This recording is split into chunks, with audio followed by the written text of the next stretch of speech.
y de agradecimiento desde la editorial El Páramo, compañeros, compañeras, amigos, amigas de San Sebastián, medios de comunicación y autoridades. Vamos a dar comienzo a este acto que venimos celebrando a lo largo del Estado. Ayer estuvimos en Bilbao, hoy estamos aquí en Donostia. Mañana partimos para Langreo, estaremos también en Oviedo y en Gijón.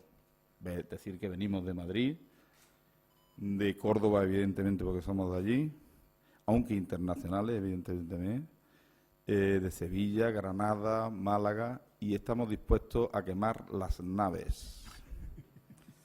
Todo sea por la revolución.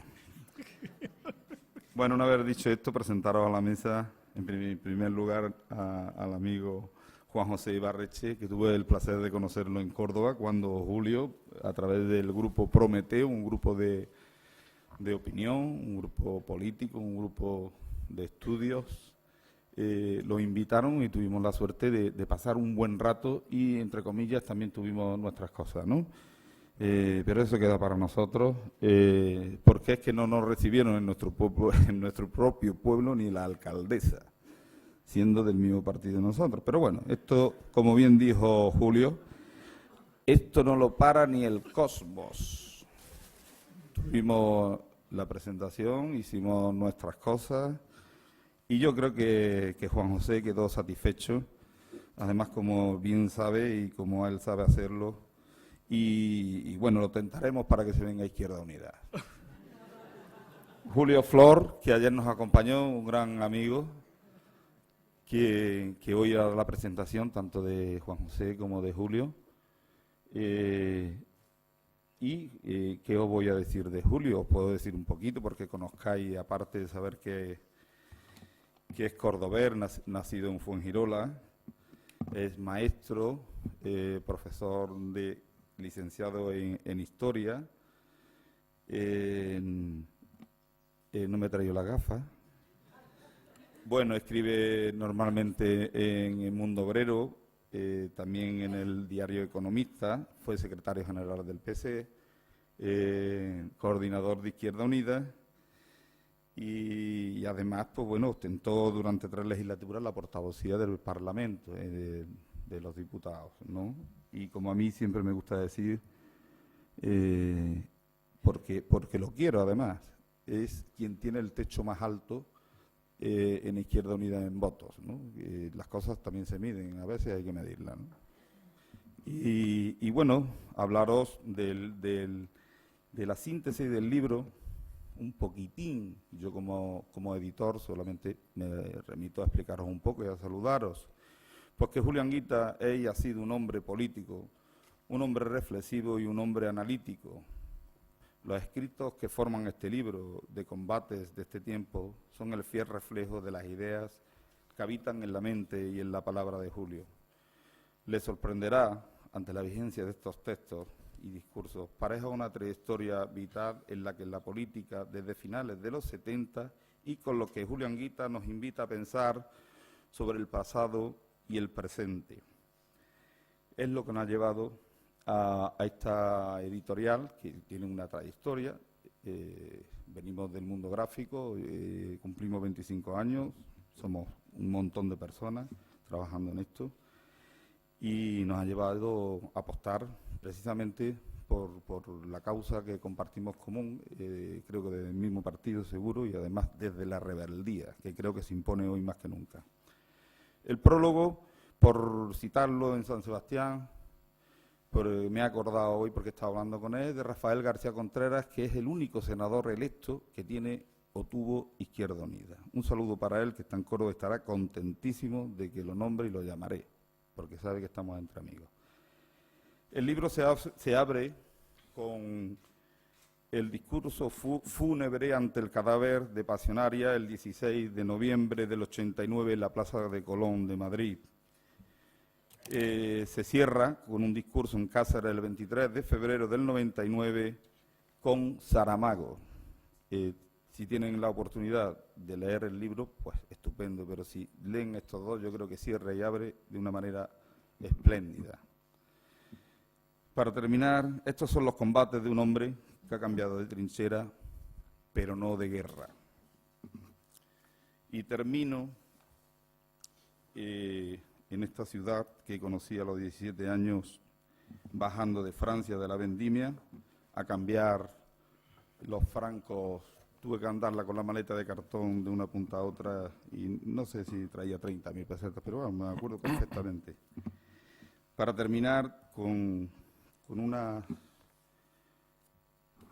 palabra de Federico García Lorca, que mejor que traerlas, de un discurso cuando en la inauguración de la biblioteca de su pueblo, en Fuente Vaqueros, que decía: medio pan y un libro. Y resumo de esta manera: no solo de pan vive el hombre. Yo, si tuviera hambre y estuviera desvalido, en la calle no pediría un pan, sino pediría medio pan y un libro. Porque un hambriento puede calmar su hambre fácilmente con un pedazo de pan o con frutas. Pero un hombre que tiene ansia de saber y no tiene medios, sufre una terrible agonía, porque son libros, muchos libros, los que necesita. ¿Y dónde están esos libros? Libros. Hace aquí una palabra mágica que equivale a decir amor, amor, amor. Pues para terminar, deciros muchas gracias. Comprarlo, venimos cansaditos, y ser editor, como me decía ayer Bernardo Atzaga, de un libro de Calleja, no lo conocía, pero es maravilloso. Decía: ser editor es un buen oficio para arruinarse. Comprarnos y no nos arruinaremos y vendremos más veces, os prometemos y os amenazamos que venimos. Gracias desde Córdoba, desde el Páramo del Sur.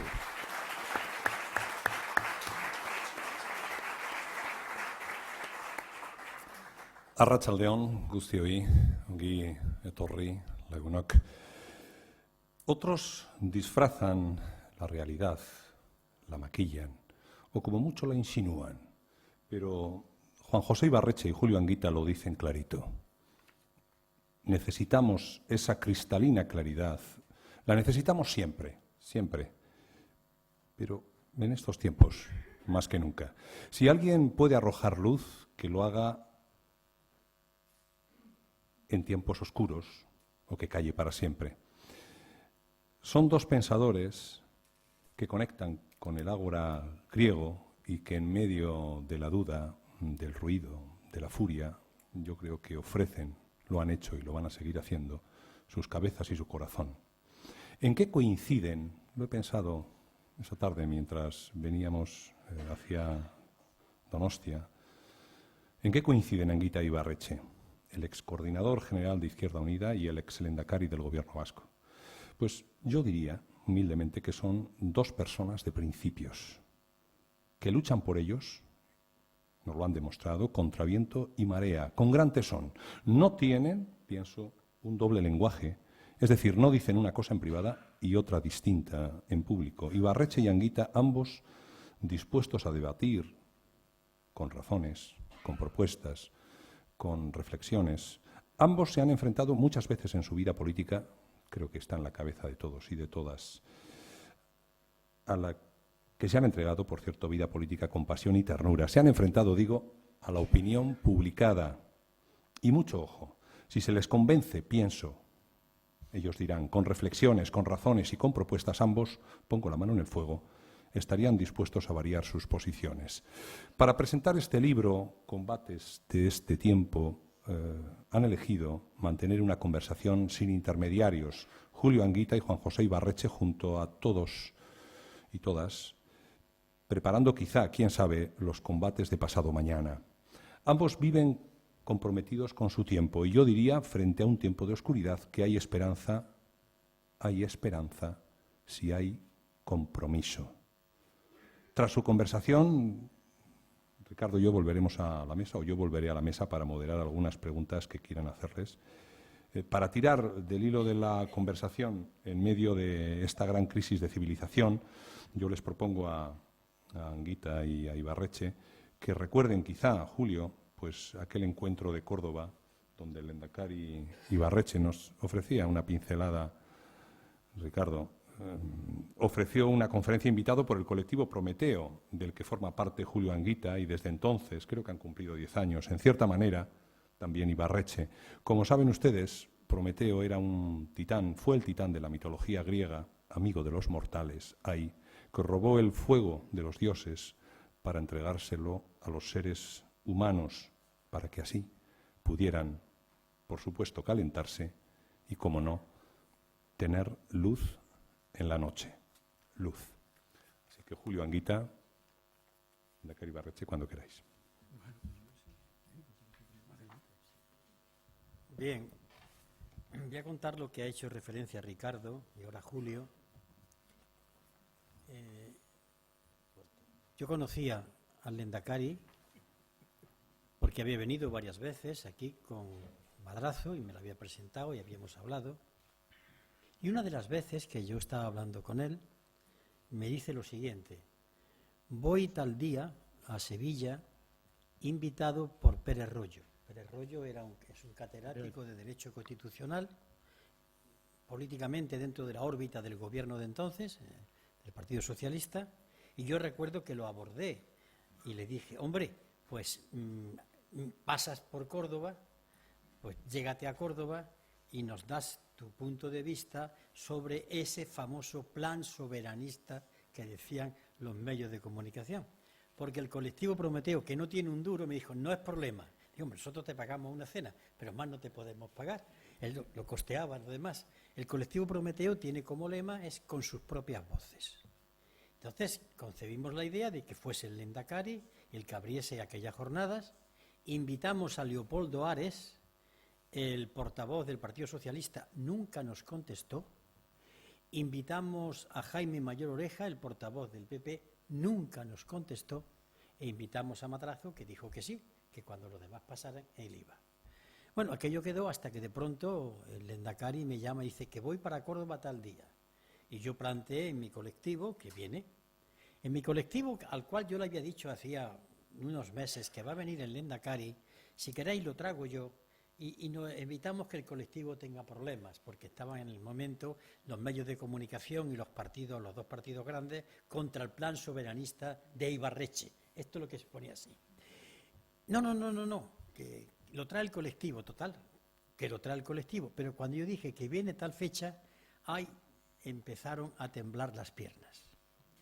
Pero empezaron a temblar las piernas, y yo lo que le he dicho al lehendakari lo voy a decir aquí, cuando el partido de la oposición, que era el PP, comenzó a decir que cómo traíamos no quiero describir, partidario de la violencia, sin que ningún concejal ni autoridad de Izquierda Unida se levantara para hablar, vamos a dejar hablar de violencia, por no recordar ciertas cosas. El caso es que cuando llega el señor Ibarretxe, lehendakari del gobierno vasco, con rango de ministro, a una ciudad que 15 días antes ha recibido a doña Edurne Uriarte, en fin, que tenía también derecho, y la recibe la alcaldesa y la recibe el rector de la universidad, pues lo recibimos nosotros al lehendakari. Yo sentí vergüenza por mi ciudad, profunda vergüenza e incluso asco. Y allí lo recibimos un grupo de militantes del colectivo Prometeo. Nos esperaban toda la horda, esa horda que está regurgitando desde las cavernas, con banderas constitucionales y con el símbolo de Osborne. En un momento yo me enfadé y lo tengo que contestar, cuando me hicieron así, dijo, hombre, este es tu padre, porque hay un momento en que uno se siente herido profundamente, y lo rodeamos y entramos. Hubo 211 personas que escucharon al lehendakari del País Vasco. Escucharon y salieron, por lo menos con la imagen de que con este hombre se puede hablar. Pues claro que se puede hablar, el problema es que lo dejen que hable. Y a partir de entonces, unidos en aquella adversidad, después tuvimos una cena. Yo le dije que le iba a enseñar Córdoba de noche, que es una de mis pasiones, pero aquel día parece ser que todo el agua del País Vasco de 7 años cayó sobre Córdoba. Se había llevado todo el agua allí. Total, no le pude enseñar Córdoba de noche. Pero aquello nos unió, porque habíamos sentido lo que es la adversidad de la bestia. Y bueno, aparte de que teníamos una coincidencia en defender ciertos postulados, en concreto el derecho de autodeterminación y un largo etcétera de coincidencias, y entre nosotros surgió eso, él me felicita todas las Navidades, surgió esa especie de amistad que no se cimenta en el día a día, sino en los recuerdos de unos momentos. Por eso está aquí y yo le agradezco muchísimo que él haya venido a presentar este libro. Ya saben ustedes por qué Ricardo ha hecho esa referencia a aquella infausta noche, que por otra vez fue la noche del valor y de la dignidad, representadas por el Lehendakari del gobierno vasco, que estuvo a la altura del País Vasco. Otros no.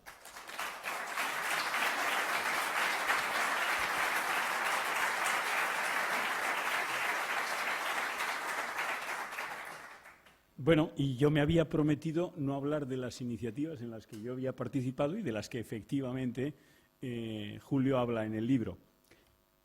Pero aquel hecho, por ser relevante en la vida de una persona, no cambió mi idea acerca de Córdoba. La Córdoba de Maimónides, del cruce de culturas, del debate intercultural, de la pasión por la tensión intelectual. Al revés, me fui de Córdoba amándola y queriendo mucho más de cómo la quería antes de ir, porque a partir de ahí me llevé unos amigos, unas amigas para toda la vida. Me han mandado recuerdos. ¿Te han mandado recuerdos? Sí. Se los das. Y un abrazo enorme. Hermann Kell, el escritor sueco, decía que un libro no puede cambiar el mundo. Eso es verdad, pero sin libros no se cambia de ninguna manera. Por lo tanto, yo reivindico el valor de los libros, el valor de este libro, también de Julio, en el que veréis, como es un libro en el que se recoge todo el conjunto de pensamientos sobre una serie de materias, que Julio no es una idea. Y a pesar de que le ha gustado solo a medias, le he dicho, te voy a decir que eres un polinomio de ideas. Me da, ¿qué es? No, jamás me habían dicho una cosa de esa, es un polinomio de ideas. Y yo decía que, claro, es que los economistas, si no es con transparencias, con fórmulas, no sabemos casi hablar de nada. De hecho, nos dedicamos se lo decía, ¿verdad?, a explicar por qué han ocurrido las cosas en el pasado a plena satisfacción del que nos está oyendo. Pero tenemos unas dificultades enormes para hablar del futuro. Mi primera reflexión, en todo caso, es en torno a la utopía. Porque la utopía es lo que refleja aquella persona recién salida de la clandestinidad en el año 1977.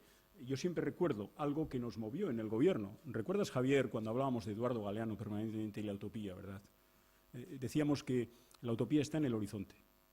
Y cuando te acercas 2 pasos al horizonte, a la utopía, le pasa exactamente igual. Se aleja los 2 mismos pasos que te has acercado. Y se preguntaba Eduardo Galeano, ¿entonces para qué? ¿Para qué tratar de buscar el horizonte, la utopía? Y él mismo se contestaba y decía, pues para eso, para avanzar. Julio dice aquí una cosa preciosa, hablando de Marcuse, pero la utopía está presente, debe estar presente en la praxis, porque lo real, unión del objetivo y lo subjetivo, lo dado, no es algo inerte. Y ahí va mi primera reflexión. Yo participo de esta reflexión, pero yo soy un contestatario en el sentido de que no acepto la posibilidad de la utopía. Yo creo que la utopía tiene que ser realizable. Y para que la utopía sea realizable, tiene que habitar en la mente de las personas. ¿Cómo podemos llegar a habitar en la mente de las personas para hacer que la utopía no sea algo inerte, Julio? Bueno, vamos a ver. La pregunta es interesantísima y voy a intentar sintetizarla. A mí me impresionó mucho en los años 70, bueno, yo soy deudor de muchos libros, y un libro que era El final de la utopía, del profesor Herbert Marcuse. Y él venía a decir lo siguiente, hemos llegado ya a conseguir determinada utopía. Y leía y decía lo siguiente, hoy, estaba hablando de 1970, hoy es posible darle de comer a todos los habitantes del planeta Tierra. Y es verdad, ¿eh? Hay capacidad técnica para que no haya hambre en el mundo. Hoy es posible erradicar todas las enfermedades que científicamente se pueden erradicar. Y es verdad, hay capacidad para producir medicamentos y para hacer medicinas y médicos que puedan usarlos. Y hoy hay capacidad para que el conocimiento llegue a todos los confines de la Tierra. Luego, eso que era la utopía durante el siglo XIX se había hecho posibilidad. Es decir, la utopía técnicamente es posible. Esta utopía, hay otra. La utopía esta de acabar con el hambre, de acabar con las enfermedades, hoy es posible. Y si no es posible, será porque hay funcionamientos políticos, sociales, impedimentos de cualquier tipo. Pero no esa es la utopía que se refiere Ibarretxe. Yo estoy de acuerdo que la utopía nunca es alcanzable, pero cada paso que se da es la consideración de un proceso de humanidad plena. La utopía para mí, que no la confundo con quimera, yo nunca he planteado algo que esté fuera de la posibilidad técnica. Si yo estoy hablando ahora mismo de conseguir una sociedad de pleno empleo, podamos discutir las dificultades, pero yo creo que técnicamente puede ser posible, aunque tengamos que cambiar determinadas variables en la función tiempo y ver cómo enfocamos la economía. Por lo tanto, cuando yo planteo utopía, estoy planteando un hecho utópico, son los derechos humanos. 30 artículos tiene la solemne Declaración de Derechos Humanos. Ustedes la leen, hablan de las libertades, hablan del derecho al trabajo, el derecho a la salud, el derecho a la vivienda. Hay un artículo 28 que es una maravilla. Dice, cualquier persona podrá exigir que se cumplan los contenidos de esta declaración. Es decir, que yo, ciudadano del Reino de España, puedo exigir en nombre de esa declaración que se cumplan en Yugoslavia, por ejemplo.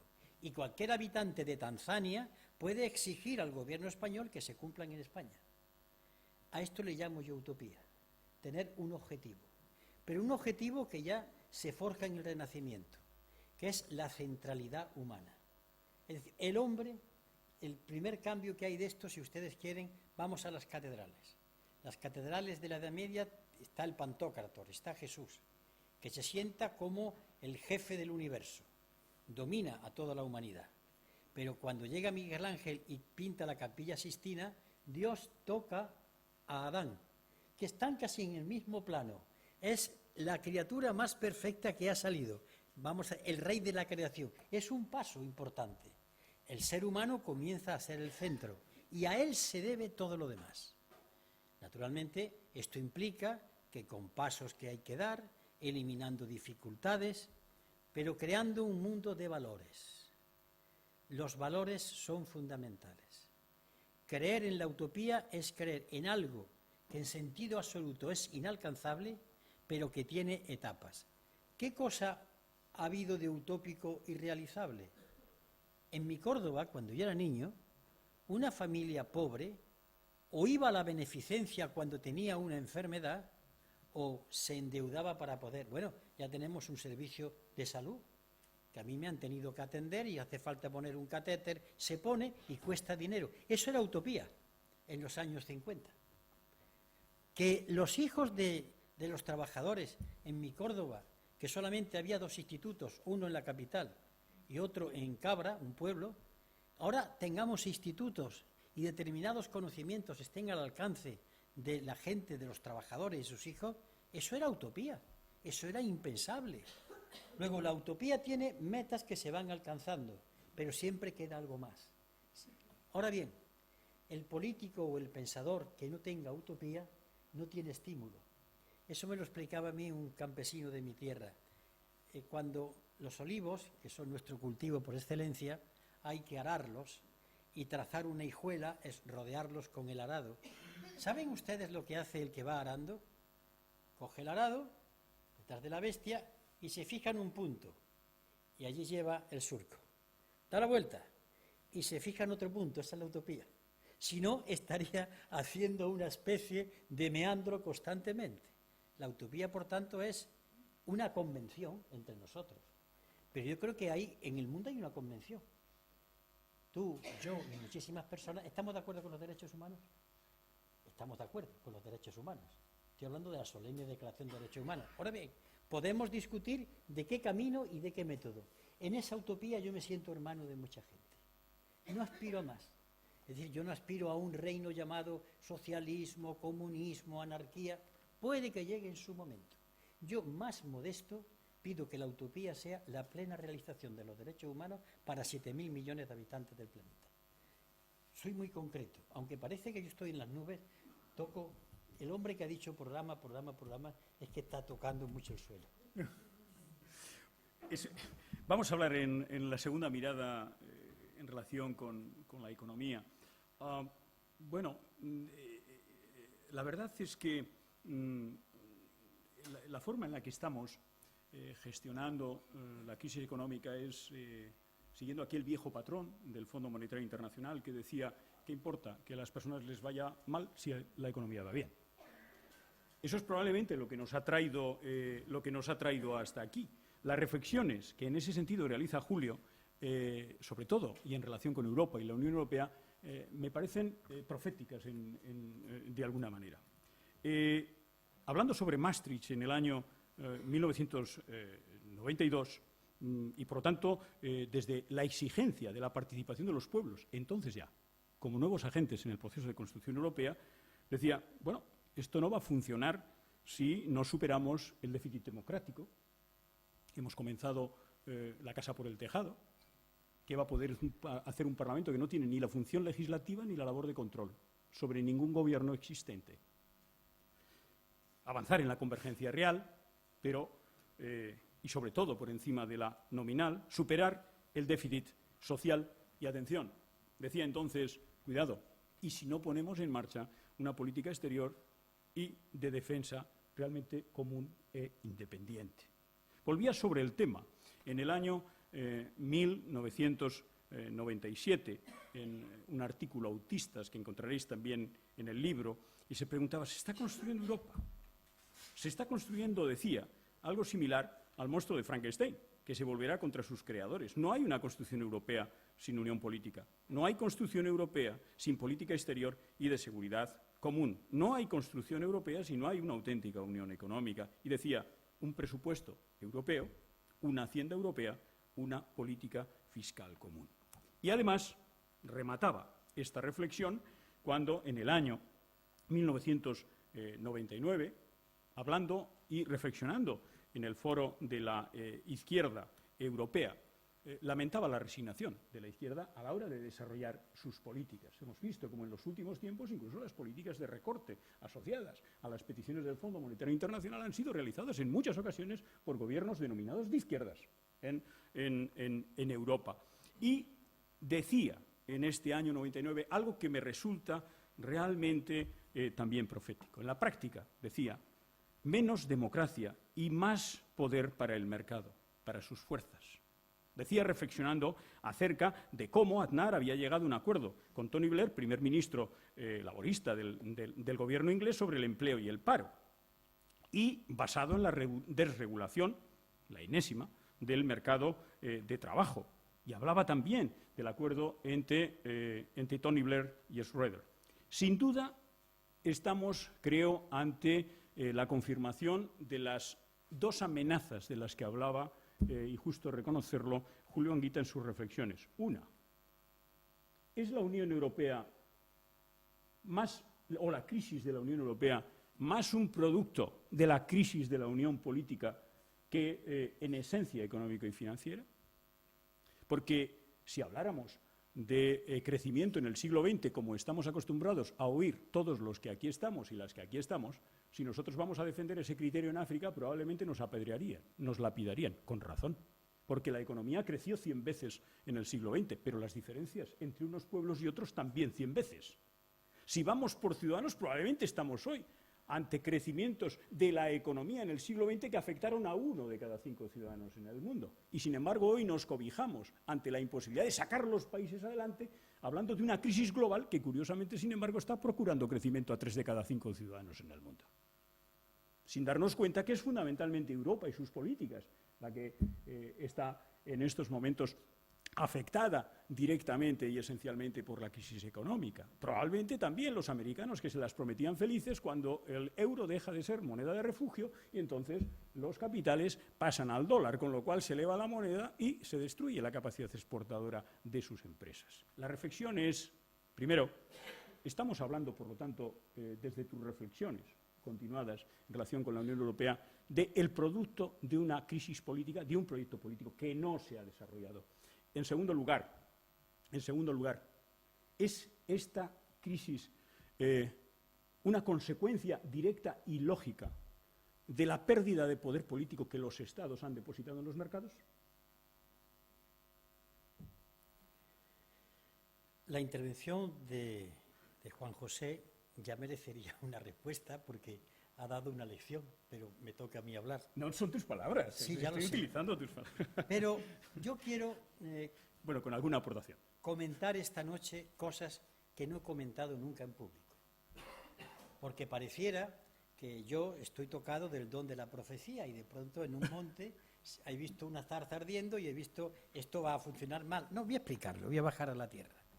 Y le voy a contar algo que nunca he contado públicamente. Recién llegado yo a ser secretario general del Partido Comunista de España y preguntando yo cómo iba el partido con relación al Acta Única Europea que se había votado en el año 1986. 86. Entonces veo que no hay elaborada una política europea, sino de seguidismo de la fuerza tenida por izquierda mayoritaria, el PSOE. Y entonces lo primero que hago es que yo quiero ir al Parlamento Europeo y hablar con los dirigentes. Me llevan.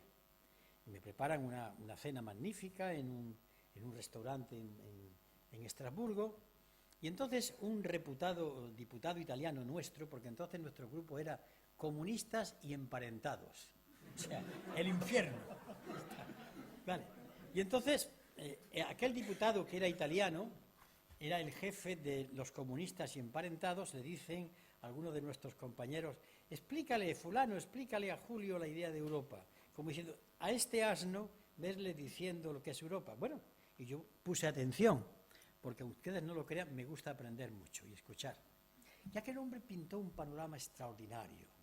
La Europa de la igualdad, la Europa de la convergencia social, la Europa de la paz, que iba a interponerse entre Estados Unidos y otras potencias. Una cosa preciosa.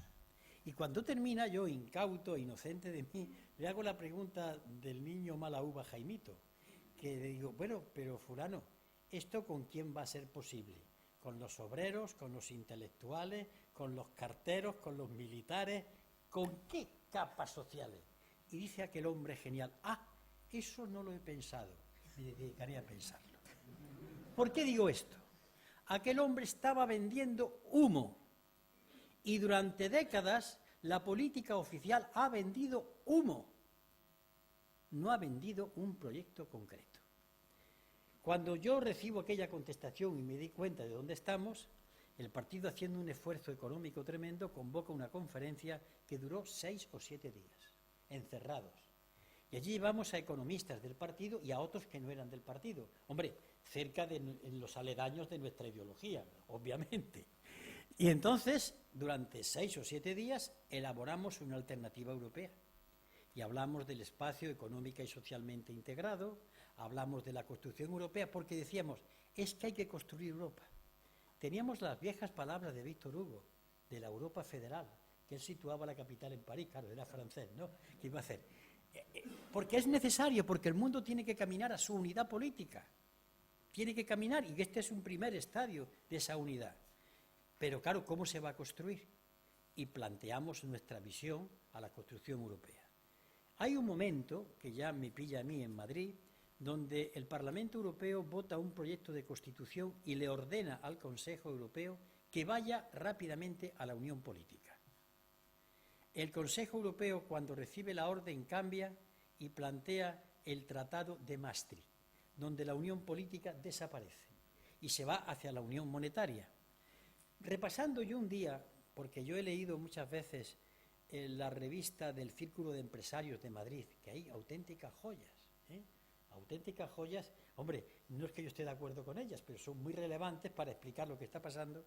Me encuentro que reproducen una famosa tesis que los economistas conocéis mejor que yo, y pido perdón por entrar ahí, la tesis de la OCA, de Currency Optimum Areas, es decir, las zonas monetarias óptimas. Y dicen, para hacer una zona monetaria tiene que haber unas condiciones, que haya un poder político único, que haya un presupuesto digno de tal nombre, que haya una política fiscal, que haya una convergencia social y una economía compartida, con las diferencias que hay, pero tendiendo a su encuentro. Nada de eso se daba. Por tanto, no se podía construir. Estoy hablando de la opinión de un grupo de economistas que tenían una ascendencia, y me está diciendo que es así. Entonces, nuestra opinión no partía de que fuésemos unos irredentos africanistas metidos en las montañas del Rif, partía del análisis y del estudio. Por eso, muchas de estas cosas, que no son mías, son del colectivo. Lo que pasa es que yo era el hombre que tenía que hablar de ellas en el Congreso. Ahí hay muchas horas de hombres y mujeres, yo qué sé, desde la vasca Miren Echesarreta, que hoy es catedrática en la Universidad de Barcelona, a los compañeros catedráticos de la Universidad de Barcelona, hasta Joaquín Arriola, hasta yo que sé, hasta Martín Seco, Salvador Llobé, Juan Torres, multitud de economistas que estaban coincidiendo en esto. Pero hay más. Esta es una noche de sinceridades. Yo he bajado de la tribuna del Congreso, después de denunciar esto, dar datos, y se me han opuesto, vale. Pero en el pasillo, dirigentes del PP, un hombre y una mujer, me dicen: Julio, lleva razón, pero no tenemos más remedio que aceptar lo de Maastricht. Pero a los pocos días, un ministro como es José Borrell se encuentra con nuestro jefe de coordinación de áreas, Salvador Llobé, y dice: si lleváis razón en lo de Maastricht, pero no hay más remedio que aceptarlo. Este doble juego no se puede admitir. Entonces, esto es lo que yo quería decir. Ha faltado la unión política, que es hija de la decisión de los pueblos.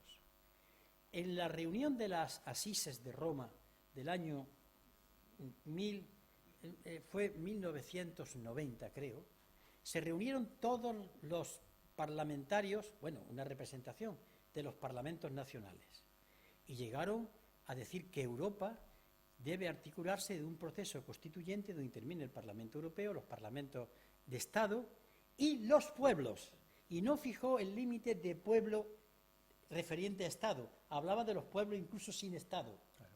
Bien, pues aquella propuesta que hicimos quedó en el olvido, se abandonó la unidad política. ¿Y qué ocurrió? Que al no haber unidad política, Europa no tiene política exterior. Cuando llegó la invasión de Yugoslavia y cuando ha llegado lo de Irak, nos encontramos que Estados Unidos metió por la puerta trasera a los países recién llegados del antiguo telón de acero, que así se denominaba, y se rompió la unidad que no existía. No había una sola voz. Entonces, por eso hablé de Frankenstein. Claro. Eran retazos. Claro. Entonces, lo único que quiero decir que llevando razón nosotros o no llevándolas, son lo que sí yo tengo que gritar muchas veces, porque él lo sabe tanto o mejor que yo, lo que es luchar contra corriente. Eso es mi admiración. Tener que soportar diariamente en los medios de comunicación que somos unos bárbaros, cuando hemos tenido una oposición hija del estudio de horas y horas, es durísimo, es tremendamente duro. Bueno, por eso seguimos manteniendo, estamos abiertos, nos pueden demostrar que estamos equivocados. Si no tenemos diría yo, impedimento para reconocerlo. Pero esto me saca una consecuencia, y voy a terminar. El político está obligado a estudiar. Y que no me vengan con el cuento chino de yo soy un trabajador y no. No. Acuérdate de Pablo Iglesias. Acuérdate de los trabajadores que iban a los ateneos libertarios de la CNT y a las casas del pueblo, donde iban a aprender. Porque consideraban que los obreros de aquella época tenían que tener conocimientos, por si algún día, después de la Revolución, tenían que dirigir la sociedad. ¿Cómo van a dirigir la sociedad? ¿Escuchándose todos los días 4 horas de fútbol? ¿O viendo telediarios? Eso es lo que ha faltado. Y cuando eso ocupaba en determinadas capas, vale. Pero hoy hay en política gente que los informes económicos, los informes sociológicos, no los tiene en cuenta. No tiene en cuenta cómo es su población, por ejemplo, cuáles son las creencias religiosas de la población que ellos tienen que gobernar. Eso es importante. No significa que uno sea creyente o no, pero vamos a ver qué motiva a una parte de mi pueblo en referencia a determinados valores. La política es estudio, la política es reflexión, la política es dolor de cabeza. Y claro, y plantear propuestas. Pero él sabe porque cuando él ha hecho algunas propuestas que yo he apoyado, basadas, el pérfido Ibarretxe no llevaba nada más que el sentido común. Pero qué desgracia de un país cuando el sentido común es subversivo. Ya te indica cómo está el sentido común. Y ya termino con esto. Cuando él planteaba un referéndum no vinculante del pueblo vasco, las cosas que le han dicho. Y claro, alguien tuvo que recordar, pero hombre... ¿No? De poca intensidad. Exactamente. Claro. Pero hombre, si el Estatuto de Cataluña y el Estatuto andaluz contemplan la posibilidad de un referéndum no vinculante. Pero claro, lo presentaba él, que llevaba un plan soberanista. Pues lo mismo que él tuvo, nos pasó a nosotros con el tema del proyecto europeo. Perdón si me he cedido. No, que va. La verdad es que yo, hablando, para pasar al siguiente tema, el tercer tema sería el de la democracia, el de la guerra, el del conflicto, el de cómo solucionar los conflictos, cómo acertar. Sin duda, en esencia, la crisis europea forma parte de un conflicto. De hecho, de un conflicto sin resolver. Y es la falta de unión política la que explica en gran medida, desde mi punto de vista, la crisis. Yo soy economista, pero otorgo a las razones políticas, a la falta de construcción de la unión política, gran parte de los problemas económicos que hoy tenemos en la Unión Europea. De hecho, date cuenta de una cosa. La única moneda del mundo que no tiene un gobierno detrás es el euro. Sí, efectivamente. ¿Cómo se puede sobrevivir en un espacio como el que tenemos de vaivenes desde el punto de vista económico-financieros, ¿no? Y el ridículo de las políticas exteriores, desde el punto de vista de la democracia, es escandaloso. Yo recuerdo que Europa ha estado permanentemente, a falta de una sola voz, haciendo el ridículo, en la última ocasión, en la guerra de los Balcanes, desgraciada guerra de los Balcanes. En la guerra de Irak, recuerdo cuando Tarek Aziz estaba reunido con el secretario, Saddam Hussein, estaba reunido con el secretario de Estado norteamericano en aquel momento. Y al finalizar la reunión, Tarek Aziz le dijo a Hussein, está ahora la troika comunitaria. Y te dijo, ¿la troika comunitaria? ¿Quiénes son esos? ¿Quiénes son esos? Los alemanes con su constitución que no permiten enviar no sé qué, los otros con la otra que tienen... Es decir, ridículo, espantoso. La falta de una personalidad exterior limita extraordinariamente la capacidad de construir este proyecto político y también en proyecto económico. No es de extrañar que Monet, padre de la Europa, de parte de la Europa que hoy conocemos, hiciera aquella reflexión apenado en 1962 cuando dijo, si tuviéramos que empezar de nuevo, hastiado de que siempre cogiéramos el atajo económico ante la dificultad de alcanzar acuerdos políticos, el atajo económico permanentemente. El atajo económico cuando no hay proyecto político es un disparate. Él decía, si tuviéramos que empezar de nuevo a construir la idea de Europa, tendríamos que comenzar por la cultura. Siendo esto una manifestación de uno de los padres de Europa, creo que tiene una importancia capital en relación con esta tercera reflexión, la de la democracia, la guerra y el conflicto. Julián Guita habló valiente de la democracia. La verdad es que aquí vais a encontrar una joya, cuando en el Club Siglo XXI, 1979, con aquella dialéctica que Emilio Romero definió como una gumia árabe, se dirigió en su intervención diciendo, señores generales, 1979, hay que dar a cada uno lo suyo, ¿verdad? Sí. 1979. Y Julio le dice, señores generales, defendiendo la idea, el general Paía, como se refería en aquella intervención, y dice, señores generales, debe de quedar muy claro, para ahora y para siempre, que el poder civil está por encima del poder militar. Pero lo cierto es que luego el mundo camina no en términos de solucionar el conflicto mediante el diálogo y la diplomacia, sino al revés. No estamos globalizando la solidaridad o los derechos humanos, estamos globalizando la guerra como método para la resolución de los conflictos. Y por eso, en una voz dolorida, pero con una claridad y una clarividencia extraordinaria, y siento hablar de este artículo, pero este artículo es un artículo precioso, contigo, Julio. En el año 2007 decías aquello de la defensa de la guerra basada en los incumplimientos de Saddam, sin tener en cuenta el procedimiento establecido en las Naciones Unidas, la guerra preventiva, es sencillamente elevar a categoría de acción política de terrorismo internacional de Estado. Por si esto fuera poco, hay una nueva reflexión posterior en relación con la democracia, la guerra y el conflicto, en el que hace un sistema de comparación de la Pax americana con la Pax romana, y decía en el año 2006 que no es más que la evidencia, la Pax americana, no es más que la evidencia de que el terrorismo de Estado, la tortura y la política interna y externa de la impropiamente llamada mayor democracia del mundo.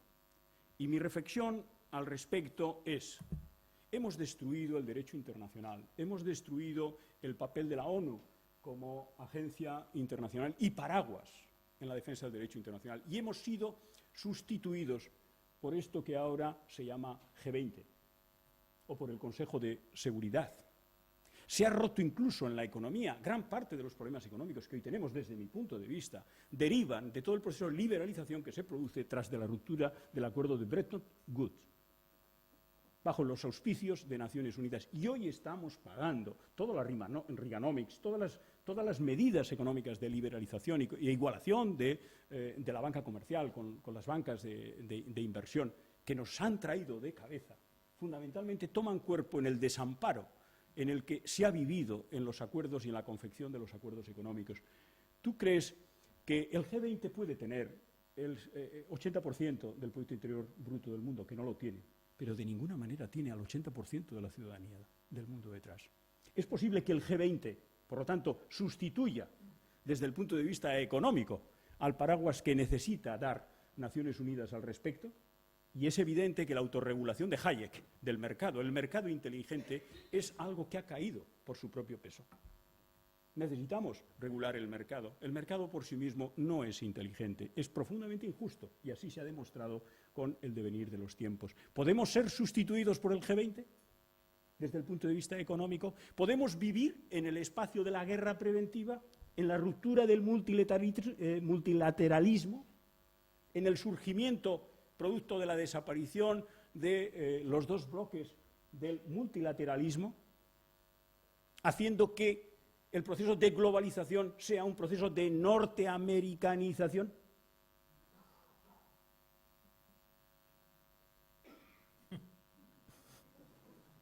Bueno, vamos a ver. Porque ¿hacia dónde vamos?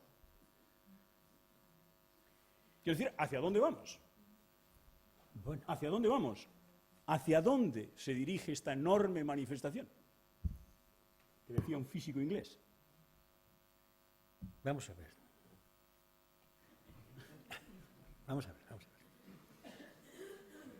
Sobre esa cuestión, también les cuento a ustedes, y después entraré, algo que está ahí, una intervención ante Kofi Annan, que fue preparada por Izquierda Unida, vamos. Yo fui la voz, donde le decimos al secretario de las Naciones Unidas en el Congreso de los Diputados que tiene que cambiar la estructura de ese organismo, que sea más democrático. Pero aquel hombre, es curioso cómo se manipuló esto. Aquel hombre vino cuando, de manera unilateral, la OTAN decidió intervenir en Yugoslavia. Y yo le pregunto a él, delante de los diputados que estaban allí, de todos los pelajes, después que el presidente del Congreso prohibió a los periodistas estar presentes, se cerró el circuito cerrado de televisión y de radio. Que nadie podía seguir aquel debate, solamente en un acta que rápidamente se guardó, pero yo la conservo. Ya. Le pregunto, señor Annan, ¿las Naciones Unidas han tomado la decisión de invadir Yugoslavia? No. Es una decisión que está fuera de la Carta Fundacional de las Naciones Unidas. Bien, lo dice el secretario general, pero el coro de diputados, complaciente, adelante la defensa de las libertades, etcétera, etcétera. Yo recuerdo que cuando se unió la Unión Soviética, pues de pronto yo oí en en cercanías mías, oír la siguiente copla. Dice, por fin, a partir de mañana ya no tendremos el mundo dividido en bloques, ya se detendrá la carrera de armamentos, ya la justicia social va a reinar porque lo que se invierte en armamento se va a dedicar a alimentos y a políticas de justicia social. Yo lo oí y me eché a reír.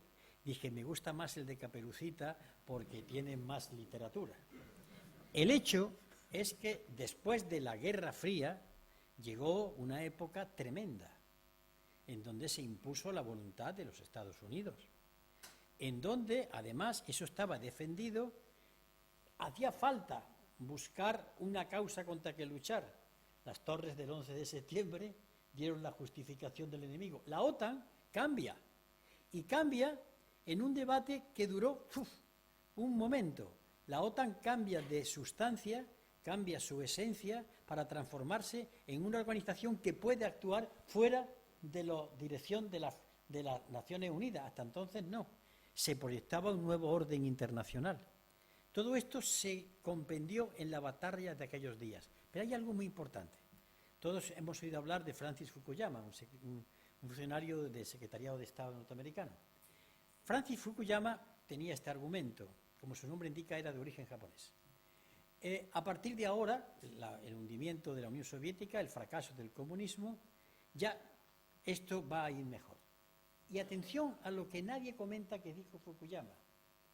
La vieja aspiración de Carlos Marx de la sociedad sin clase será posible desde la concepción americana. Esto está escrito por Francis Fukuyama. Pero claro, todo el mundo lee la solapa de los libros. Lo que ha ocurrido después, que no ha sido así. Porque el mercado tiene que estar embridado. Pero es que el mercado y el Estado, por hablar de Estado, han estado siempre en una pugna, una sempiterna pugna. Hay un momento en que el Estado parece ganar con las políticas keynesianas. Pero claro, las políticas keynesianas tienen un problema, que necesitan un gobierno para la zona donde se van a aplicar. Como en la Unión Europea no hay un solo gobierno, es imposible las políticas keynesianas. Estoy hablando de políticas keynesianas, simplemente. Claro, ¿qué ocurre? Porque en estos momentos estamos en un problema mayor. Y yo lo voy a abordar brevemente, lo abordé ayer, fue ayer en Bilbao. Sí, ayer, ¿no? Ya no sé, bien, ayer en Bilbao. ¿Cuál es la crisis esta? Evidentemente que es una crisis económica. Pero a más largo plazo es una crisis que es, para mí, de civilización. Y me explico.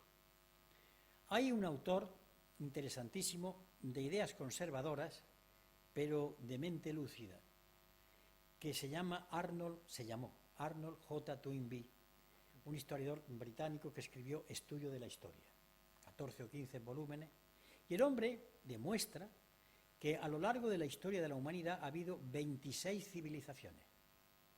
La más inmediata a la nuestra, la occidental, es la helénica.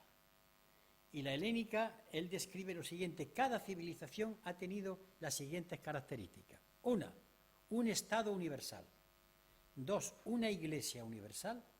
Un proletariado interno y un proletariado externo. ¿Cuál es el Estado universal? Roma, está claro. ¿Cuál es la iglesia universal? El derecho romano. Todavía nuestros estudiantes estudian el derecho romano porque fue la iglesia, no lo utiliza en sentido católico, sino en sentido de asamblea, de valores que unifican. ¿Y cuál es el proletariado interno de Roma? El cristianismo. ¿Y el proletariado externo? Los bárbaros. Vámonos ahora aquí, traslademos ese modelo.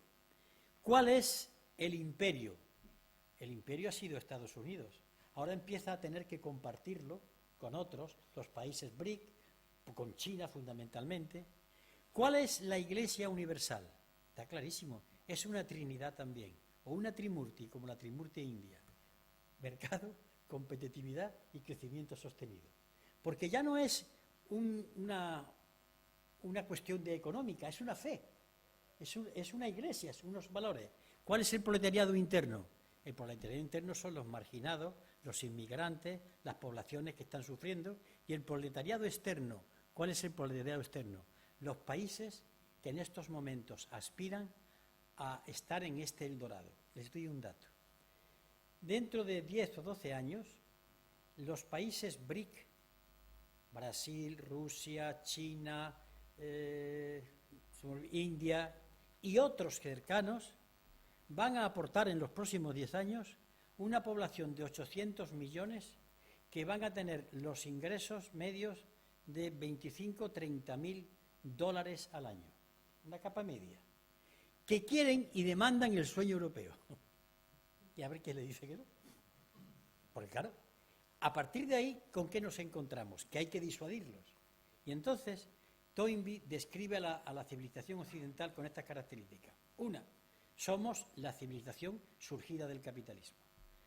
Señoras y señores, cuando yo hablo de capitalismo o de burguesía, no sigan ustedes el cliché de que estoy hablando de enemigos a exterminar. No, yo hablo de burgués y de capitalismo en el sentido descriptivo.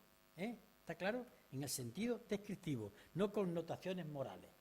Evidentemente, la historia de Occidente ha sido la historia del capitalismo. Si el propio Carlos Marx en el Manifiesto Comunista se deshace en elogio de la burguesía, dice, ha creado maravillas mayores que las pirámides de Egipto, lo que pasa es que dice, pero ha terminado su época. Pero es el propio Marx el que dice que la civilización occidental, el creador de ella ha sido el capitalismo.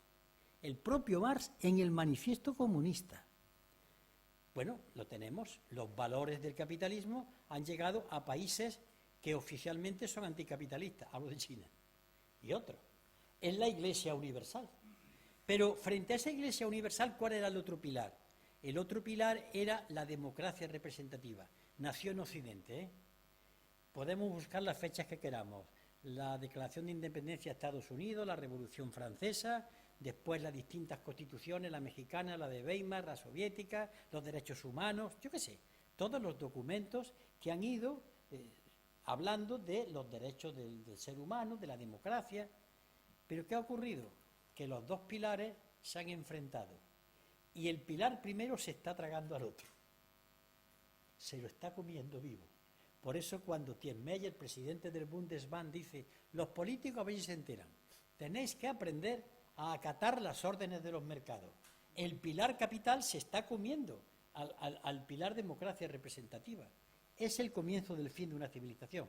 Lo que pasa, lo digo por algunos compañeros de izquierda aquí, no os alegréis mucho por dos razones. La primera, porque los procesos con que las civilizaciones entran en declive pueden durar un siglo. Y dos, no esperéis al hundimiento para que surja como de las aguas la Venus de Botticelli. El nuevo mundo hay que parirlo ya, desde lo que hay, porque si no estamos esperando que la catástrofe por sí, el caos, genere el orden. Y es muy difícil, salvo en las antinomias y en la visión hegeliana, que del caos surja el orden. Es muy difícil, ¿no? Bueno, es un comentario tan de acuerdo con él. Bien, avanzamos. La cuarta mirada que yo tenía en los textos de Julio es una mirada que descubre con gran alegría por mi parte un tema que a mí siempre me ha preocupado muchísimo, que es el principio para la igualdad y el desarrollo, por lo tanto, del proyecto para la igualdad de mujeres y hombres. Cuando yo recuerdo presenté la ley para la igualdad de hombres y mujeres en Euskadi, que contemplaba dentro, después hay una reflexión tuya en relación con esta cuestión también muy interesante, la violencia contra las mujeres, dije, y algunos se lo tomaron a broma, que el principio para la igualdad es el proyecto político del siglo XXI. Porque creo que detrás subyace todo el problema de no aceptación del diferente. Cuando tú, Julio, hablas aquí del conflicto entre oprimidos y opresores, entre dominantes y dominados, dices, con razón, cuando los sojuzgados comienzan a demostrar su capacidad para emanciparse y la ejercen, ¡ay Dios!, entonces empieza la fiesta. La respuesta es siempre la violencia. Y adelantas, no podemos poner el grito en el cielo por cada crimen y asumir, por otra parte, que no haya igual salario por igual trabajo, o que la violencia forme parte del horizonte cultural, televisivo y cotidiano de todos. Y yo me acordaba algunas críticas que en su momento recibí por entender que las leyes que tratan de avanzar en el principio de la igualdad tenían que ser integrales. Y por decir también que, mal que nos pese, la violencia contra las mujeres no desaparecerá nunca, jamás, mientras tratemos a una persona diferente de otra por haber nacido mujer o haber nacido hombre. Yo me pregunto, hace poco más de 70 años, las mujeres recuperan el voto en los años 30, antes no votaban, y hoy los hombres, esta es reflexión para los hombres, ¿verdad? Yo creo que tenemos que formar un ejército pacífico de voluntarios en la lucha por la igualdad y acompañar en este caso a las mujeres, porque si se ha venido hasta aquí, desde mi punto de vista, ha sido gracias a vuestro trabajo, de todas vosotras. Y yo cuando hago esta reflexión me pregunto, digo, qué burros eran aquellos hombres que no contemplaban el hecho de que las mujeres pudieran votar. Qué burros, ¿verdad? Hacemos una crítica. Y a continuación digo, pues no eran peores aquellos hombres que nosotros. Julio, la pregunta es, ¿qué van a decir de nosotros dentro de 50 años por estar permitiendo que por hacer el mismo trabajo la mujer cobre el 20% menos o que dedique 3 veces lo que dedica un hombre al cuidado y a las atenciones de los mayores y a la educación de los hijos? ¿Dirán lo mismo que nosotros pensamos de aquellos que no otorgaban el voto a las mujeres? Hombre, si no lo dicen, debían. Porque pueden hablar de que somos unos hipócritas. A mí me llama mucho la atención, yo he sido una especie de impenitente defensor de los derechos humanos. Me lo recordó una noche Javier Arzalluz, cuando me preguntó en el despacho del Partido Comunista, porque fue el PNV, tuvo, yo qué sé, la delicadeza, la gentileza de ir con su más alta representación al entierro de Dolores Ibarra. Y en mi despacho, hablando, me dice Arzalluz, bueno, pero entonces los comunistas, ¿cuál es vuestra meta? Y dijo, Javier, los derechos humanos. Se quedó un poco así, porque esperaba la revolución. Es que los derechos humanos, si empezamos a aplicarlos, eso es la revolución, ¿eh? Piensen ustedes lo que dicen los 30 puntos. Pues bien, estamos hablando todo el día de derechos humanos. Pero es curioso cómo hablamos de derechos humanos. Son 30 artículos. Yo hablaría también de los derechos medioambientales, que es la 3ª generación, pero por no extenderme. Hasta el artículo 21, creo, la cosa va muy bien. Las libertades políticas, y digo que van muy bien, porque si cogemos la lupa y empezamos a ver lo que pasa en el mundo, ya no va tan bien, ¿eh? Pero aparentemente. Al llegar el artículo 22, derecho al trabajo, la igualdad salarial de la mujer haciendo el mismo trabajo, esos derechos humanos no existen. Nadie habla de ellos. Nos van a decir que somos unos inconsecuentes, que estamos hablando de derechos humanos y por otra parte estamos practicando una posición totalmente contraria. Y va de anécdotas para iluminar esto que estoy diciendo. 18 de octubre del año pasado, yo tengo un debate en la Fundación Canal de Madrid y entre los que tenía enfrente, porque no puedo decir que estábamos al lado, sino enfrente, era don Percival Manglano, consejero de Economía y Hacienda de la Comunidad de Madrid. Y en un momento del debate dice, mire usted, señor Anguita, desengáñese usted. La democracia llevada a sus últimas consecuencias desemboca en la demagogia y el populismo. Necesita, por tanto, unos elementos correctores. Pido la palabra. Hombre, los elementos correctores supongo que se refiere a usted la Constitución, los tribunales, el pueblo soberano, el Estado de Derecho. No, el mercado, ya está. Ya está explicado todo. El mercado se impone a esos derechos. ¿Por qué? Porque le hemos dado la preeminencia y evidentemente al imponerse el mercado los derechos no tienen sentido. Lo que dije antes, un pilar se está tragando al otro. Y la segunda pieza es, pueden entrar ustedes esta noche en Internet y piquen derecho al trabajo. Y hay un trabajo de don Gregorio Peces Barba, ilustre catedrático de la Universidad Carlos III, creo que es catedrático de Derecho Constitucional, y habla sobre el derecho al trabajo. Y no tengo aquí el texto, pero voy a intentar reproducirlo casi fielmente. Como para poder acceder al derecho al trabajo, se tienen que dar en un mismo sujeto la condición de empleador y defensor del derecho. ¿A dónde conduce esto? Si un Estado defiende que hay necesidad del derecho al trabajo, automáticamente tiene que ser el empleador. Con lo cual estamos hablando de una economía, no digo pública, sino estatalizada. Se da en cuenta entonces a dónde conduce eso y dice, pero claro, como eso no se puede hacer, es mejor abandonar ese derecho, darlo por no tenido, porque nos conduciría a la hipocresía. Catedrático de Derecho Constitucional habla en concreto de eliminar de la Constitución el artículo 35, subrepticiamente. Esta es, y con respecto a las mujeres, en ese artículo se dice que esto lo sepan los hombres, y digo, y también muchas mujeres, Exacto. que lo sepan por una razón. Exacto. Yo me he criado en un barrio popular de Córdoba, La Magdalena. Yo puedo reproducir a ustedes, no en este acto, aparte, la colección de tacos más sonoros que ustedes no han podido oír en su vida. Los he oído yo de niño, increíbles. La cantidad de los superlativos que se pueden dar hablando de tacos. No me asusto de nada, absolutamente de nada. Yo he visto cómo se maltrataban las mujeres, palizas, se le pegaba, y era una cosa habitual. ¿Quiere esto decir que hay más violencia ahora? No. Juan José ha dado la... Es que entonces la mujer no tenía por cultura, por presión sociológica, porque no tenía otro tipo de trabajo que callar y soportar al torturador. Ahora, en otra sociedad más abierta, ella coge la libertad o amenaza y entonces mata. Por eso yo obligaba de que cuando el dominado se rebela, el asesino mata. Antes no, porque la tenía segura. Tenía que acudir diariamente a sus requerimientos, entonces, pero la violencia sigue siendo la misma, no ha cambiado. Ha cambiado la manera con que se expresa. Pero esto hay que tener mucho trabajo entre los hombres, de acuerdo, pero también entre vosotras, compañeras, y no me refiero a las presentes, sino a la de vuestro género. Es decir, es una lucha cultural tremenda, y en eso debemos estar. Esa es la reflexión que hice ahí. Avanzo un paso en la política, que no es la profesión, pero es la pasión.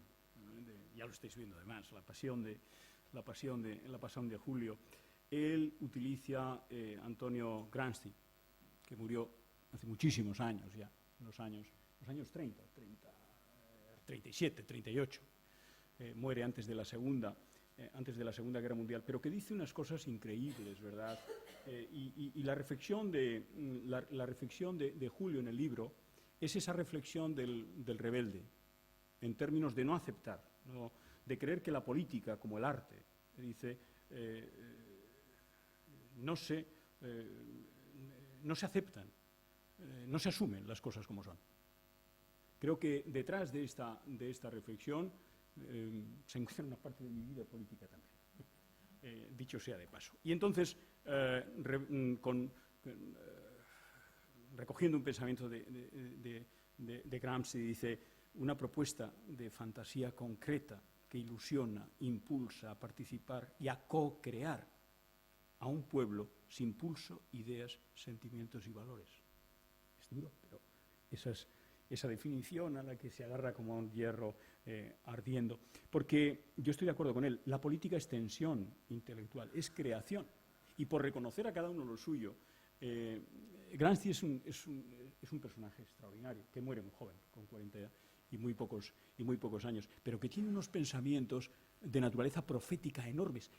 Hablamos de Hessel y de los indignados. Él habla ya de los movimientos de indignación. Y os traigo un pensamiento para reconocer a cada uno de los suyos. El viejo mundo se muere. ¿Qué os parece que se escriba esto en los años 30? Dice, el viejo mundo se muere, el nuevo tarda en aparecer. Y en este claroscuro surgen los monstruos.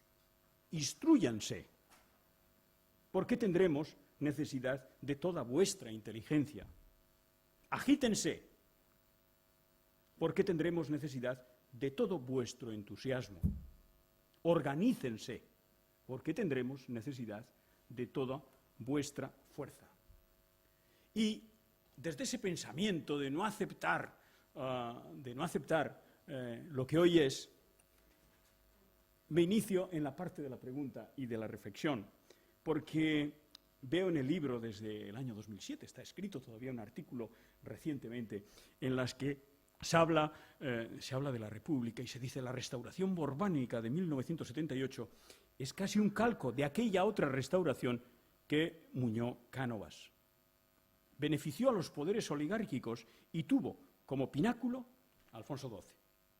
Desde 1994, los que han aprendido las lecciones de la historia trabajan para ponerse al frente de los cambios impostergables. Ya veis qué grado de optimismo. Yo le decía que era optimista, se lo voy a preguntar ahora. A mí esto me parece muy optimista. La República puede ser un recambio para élites siempre y cuando ésta nazca ya cocinada, sazonada y presta para ser servida por ella misma. Y es aquí, en esta coyuntura, donde la propuesta de la Tercera República tiene que ser concebida, organizada y difundida como modelo alternativo de la sociedad plenamente democrática. Y aquí mis 3 reflexiones sobre las que te pido una idea. Una de las aportaciones más importantes que en los últimos tiempos hemos tenido para derrocar dictaduras han sido las redes sociales. Y de hecho es la juventud de Facebook la que está detrás de la revolución de la primavera árabe, que es una revolución por la dignidad. Queda a las claras la mentira de Occidente cuando decía es mejor tener a estas dictaduras suaves porque la alternativa es básicamente el integrismo islámico. Hemos visto que no. En la Plaza Tahrir lo que había eran hombres y mujeres que lo que pedían era educación, era oportunidades en la vida. Y hemos visto, eso sí, cómo las redes sociales han servido para derrocar a dictadores, pero no han servido para organizar las democracias. Y uno de los principales pesares que yo tengo es ver cómo Egipto, después de esa revolución, precisamente solicita ¿y a quién? Al que estaba organizado, el ejército, por cierto, que es quien había oprimido al pueblo durante los últimos 100 años, que haga la transición. Primera respuesta, por tanto, es posible. ¿Qué papel juegan, en este caso, las nuevas tecnologías, las redes sociales? En segundo lugar, ¿eres optimista? ¿Crees que es posible la Tercera República Española, incluso voy más lejos, y la Sexta Francesa? Y además, a mí me interesa saber qué papel es el que tiene el pueblo vasco en esa Tercera República Española.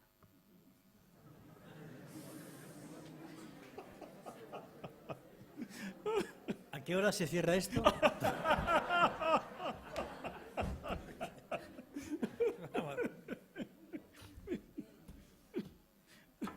Yo iba a comentar las ¿Han palabras. pedido un diálogo en pantalón corto? Sí, sí, sí. Esto va a tumba abierta. La reflexión sobre Antonio Gramsci y esa expresión de fantasía concreta que me parece genial. Genial, porque es el sueño. Yo soy muy amante de soñar, pero enseguida enterrarlo en lo concreto. Yo me acuerdo que una vez dije que se reyeron de mí, pero no me entendieron. En el fondo, la política de transformación es enterrar el alma inmortal de Don Quijote en los presupuestos generales del Estado. O sea, la antinomia del que parece que está loco y no lo estaba, y los presupuestos generales. Vamos a ver. La primera es, efectivamente, los movimientos sociales, como el 15M y otros que aparecen, tienen una primera tendencia a lo que yo llamo la ruptura. Y en cierta medida, y lo digo con mucho respeto, es más fácil. Luchar contra Franco era más fácil, porque la dictadura estaba ahí, era visible, reprimía y concitaba entre nosotros, los de la clandestinidad, un halo de sacrificio que nos gratificaba de la pelea. Todo esto funciona así. Por tanto, romper la ruptura es algo que tiene mucho mérito. Pero si la ruptura no va acompañada de algo simultáneo, que es la construcción, pasa lo que ha pasado ahí. Cuando yo he dicho a los compañeros, cuidado, que se hunde el sistema capitalista, que no se hunde de la noche a la mañana, vayamos a pensar que del derrumbe del sistema, nosotros sin hacer nada, va a salir Venus, la Venus de Botticelli del mar. No, hay que empezar a construir la alternativa. Es decir, los movimientos que tienden a romper tienen que llevar ya un programa. Y voy a coger un momento de la historia de España para dar una idea aproximada. No es que lo reivindique, tal y como fue formulado. Yo he planteado hace poco tiempo una serie de medidas para intentar conseguir la unidad dentro de la sociedad. Constituye un elemento de una conferencia que no voy a dar aquí. De tal manera que haya unos valores y unas propuestas que el último cliente del último bar, soportándose a duras penas en el mostrador, lo repita de memoria. Una serie de medidas muy claras, muy concretas, pero que tengan la virtud de, como las fichas de dominó, cuando se ponen en marcha, empiezan a caer una tras de otra. Como dijo el desaparecido filósofo marxista Adolfo Sánchez Vázquez, español, de Cádiz. La revolución es poner en marcha medidas aparentemente inocuas, pero cuando se ponen en marcha va desencadenando procesos que cada vez se van ampliando. Pues bien, a estos movimientos y a nosotros nos falta la etapa de la construcción. ¿Por qué creen ustedes que yo me he descañitado hablando de programa? Porque hay que luchar contra, pero a su vez hay que presentar ya la alternativa y hay que crearla ya desde ahora, desde lo concreto. Es más difícil, porque es más fácil luchar, pero es que hay que tener dolor de cabeza. Esa es la respuesta que yo le daría. Lo otro, ha hablado de la República. Vamos a ver. Yo dije que la República puede venir de mano de la derecha y lo voy a mantener. Lo dije en la dirección de Izquierda Unida hace 15 años y no me tiraron por el balcón, pero les di los datos. ¿Qué datos? ¿Qué datos? Los siguientes: haber visto el documento que funcionó entre determinadas bases del Partido Popular que venían de la Falange Española y de José Antonio, claro, que eran republicanos. Otra cosa es el tipo de república, pero hablo de república. Claro. En la derecha hay un sentimiento muy fuerte contra el monarca. El monarca se llevó mejor con Felipe González que con José María Aznar, entre otras razones porque le cambió un ministro. Fue con un ministro y le impuso otro, que fue Serra el Chico. Pero hay más. Estaba yo dando una charla en Almería. Al terminar la charla había una cena donde se invitó a los partidos políticos y a los periodistas.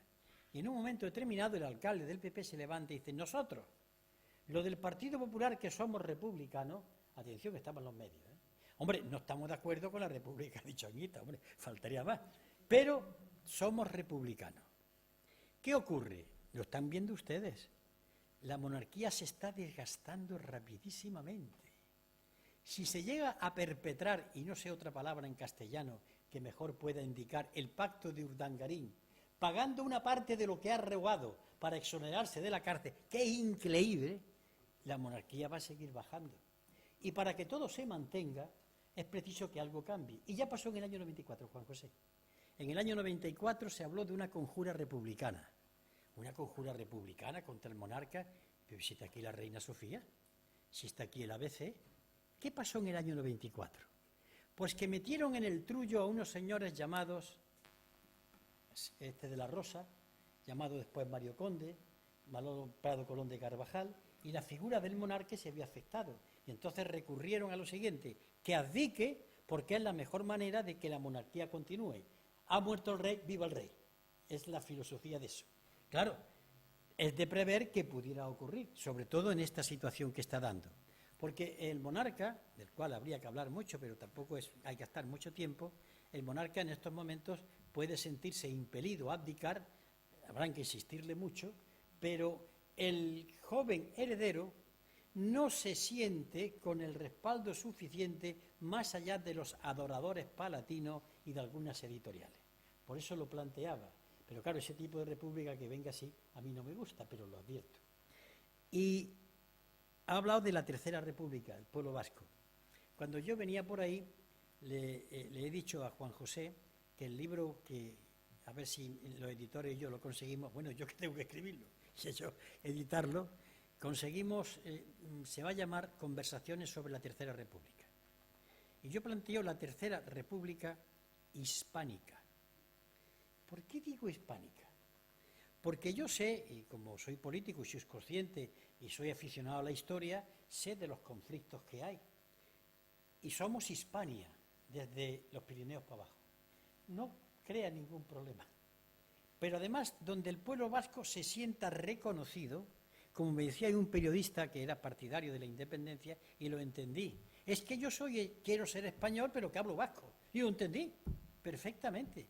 Yo si a mí puedo hablar vasco y tener una serie de atenciones o de reconocimiento, pues mira, no podía entender de otra manera. Pero claro, cuando hay una cultura que separa, cuando no se ha acercado con delicadeza a determinados problemas, esto ha significado separación. La República Hispánica, por tanto, por no hablar de la ibérica, que ya sería pasar a otra fase que tampoco está tan lejana, que eso ya lo planteaba Saramago. Claro que lo planteaba Saramago. Entonces, yo veo ahí Y claro, el reconocimiento al derecho a autodeterminación, que eso a mí lo tengo clarísimo, simplemente como demócrata. Porque a la gente cuando se le explique, miren ustedes se van a autodeterminar, hombre, no mañana, todo un proceso, donde ustedes reflexionen lo que hay, ustedes votan, ustedes deciden, y lo que deciden eso va, perdón, a misa.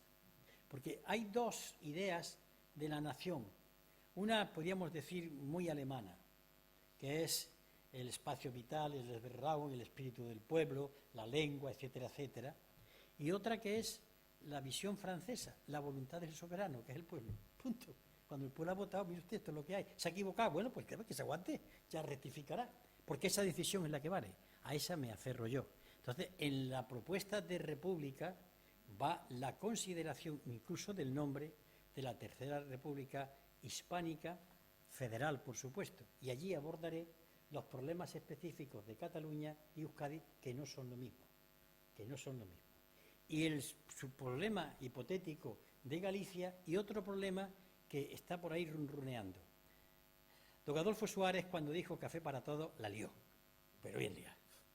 Porque aquello produjo una serie de fenómenos artificiales, pero que en mi tierra cuajaron en un hecho revolucionario el 28 de febrero. Y a ver quién lidia ese toro. Que es que el 28 de febrero la gente se echó a la calle y conquistó la autonomía. Y eso está ahí, Es decir, que el panorama no es igual como la Segunda República. Entonces hay que hilar muy fino, hay que dialogar, a ver cómo eso se puede concitar. Pero el café para todos no puede ser, porque no hay cosa peor que tratar de la misma manera a desiguales.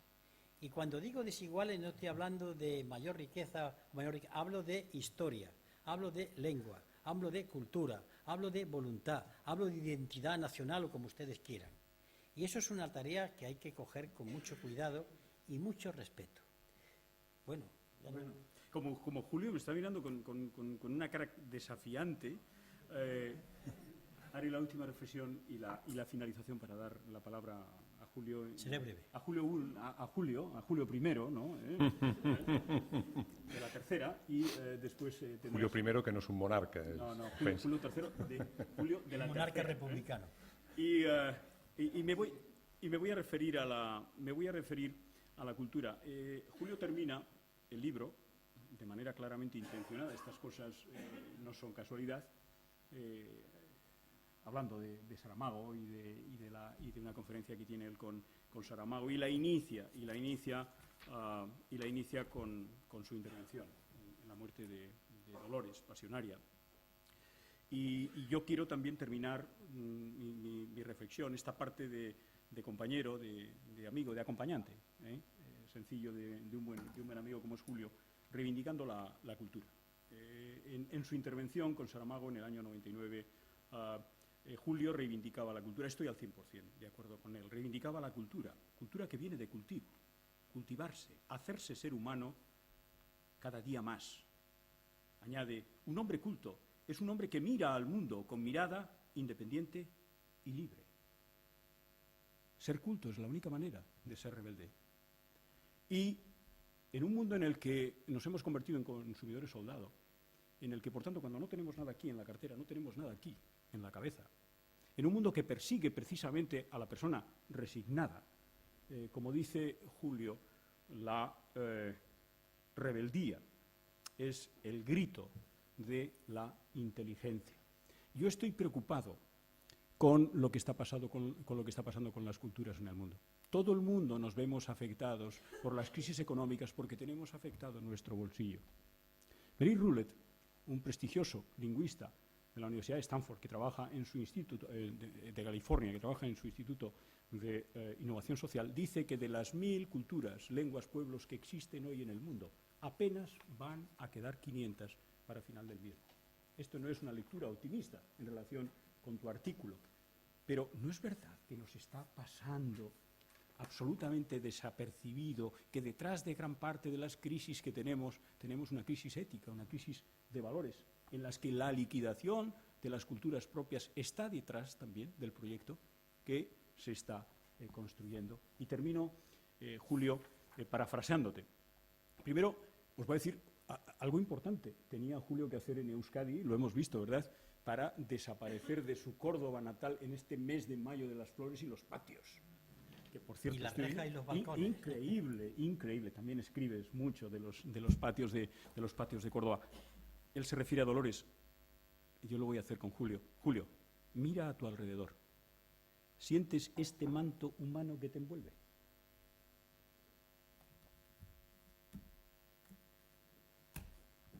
Gracias. No puedo decir otra cosa.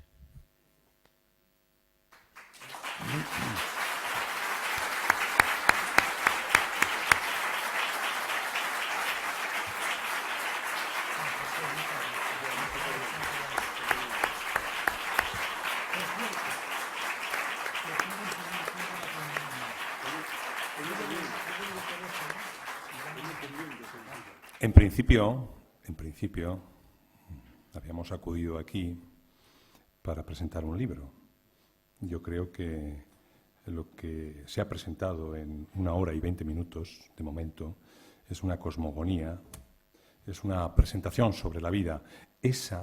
La vida que es tan corta, y no solo de la vida, yo creo que una presentación de la historia, esa que es tan lenta.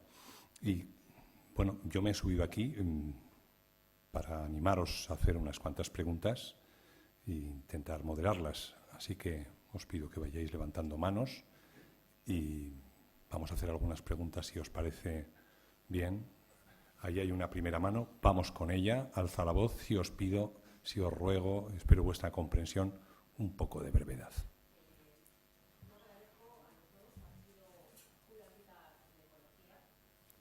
Perdón, digo que felicitaciones a los dos.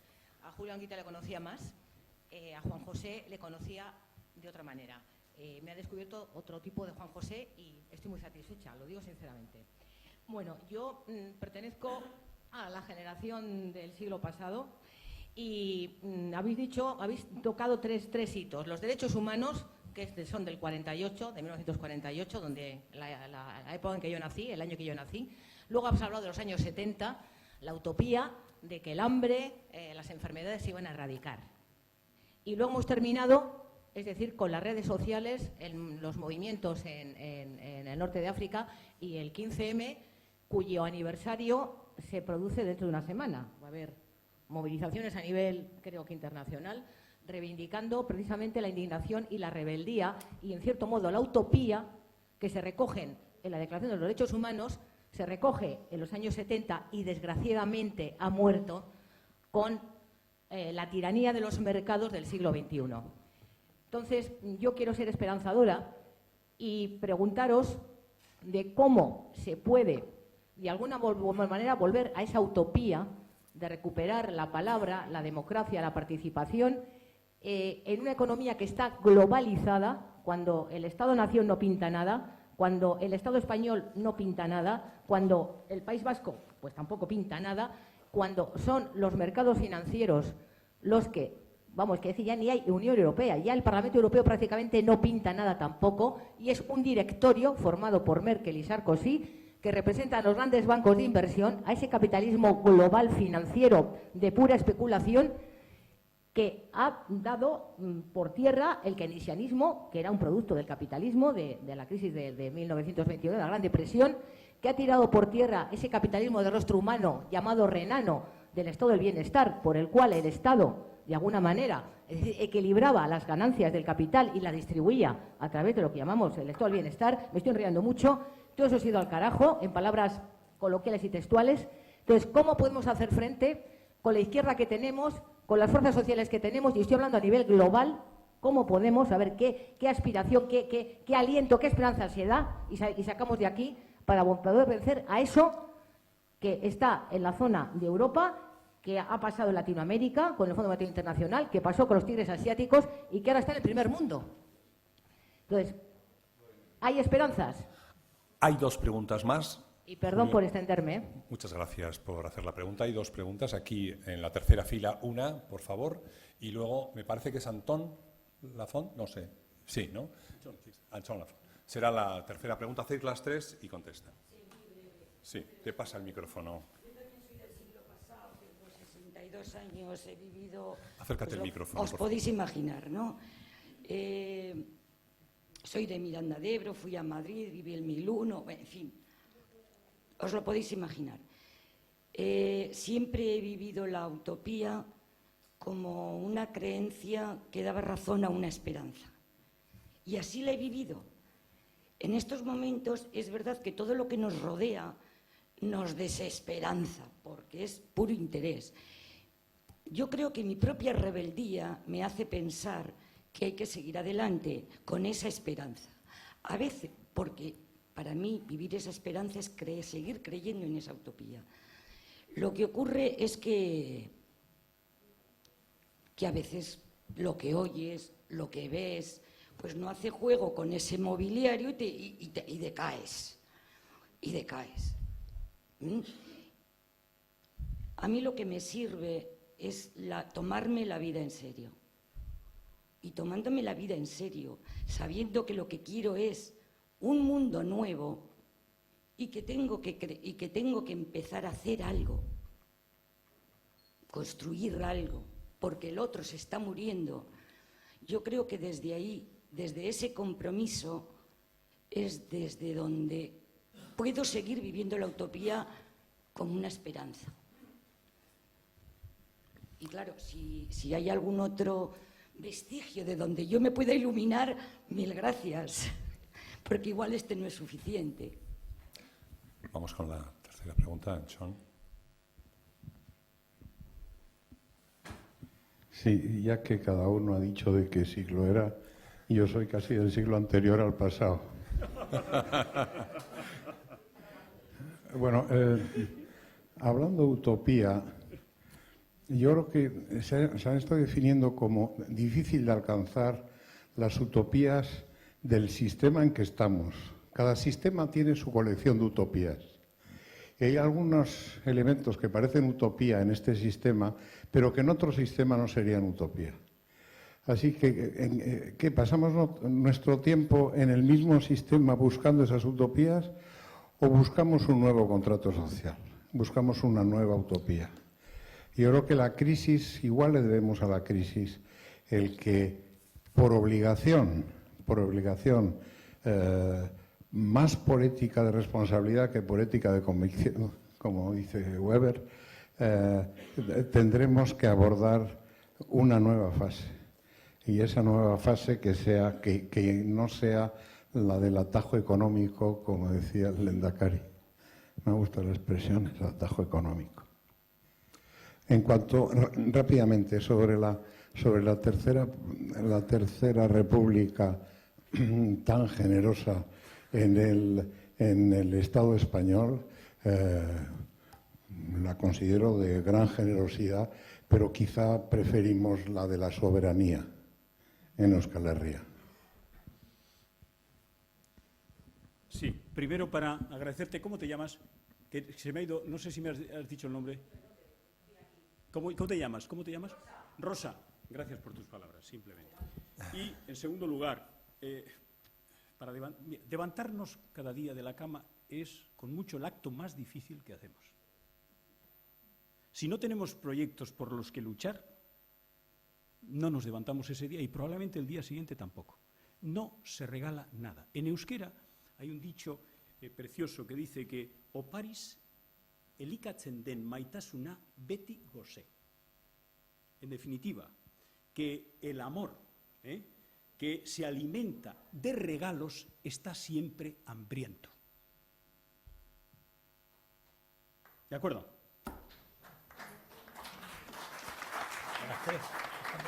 Las tres, sí, porque el que te corresponde aquí... Voy a empezar por la última y seré breve. Evidentemente, en el momento desde mi concepción que el pueblo vasco elija libremente, sagrada palabra. Pero tiene que hacerlo en un proceso democrático, con el conocimiento, con las garantías estatuidas y si puede, yo recomiendo, si puede, ganarse también una parte de la comprensión del resto del Estado. No estaría mal. No seré yo el que diga contra eso hay que, en absoluto, pero hablo de democracia y en nombre de ella, pues reconozco que tiene ese derecho y un derecho que se debe ejercer. No he dicho que se puede, digo que se debe ejercer. He utilizado la palabra con exactitud, ¿verdad? Lo que quiero decir. Bien, vamos a ver, poco tengo yo que añadir, a no ser que yo...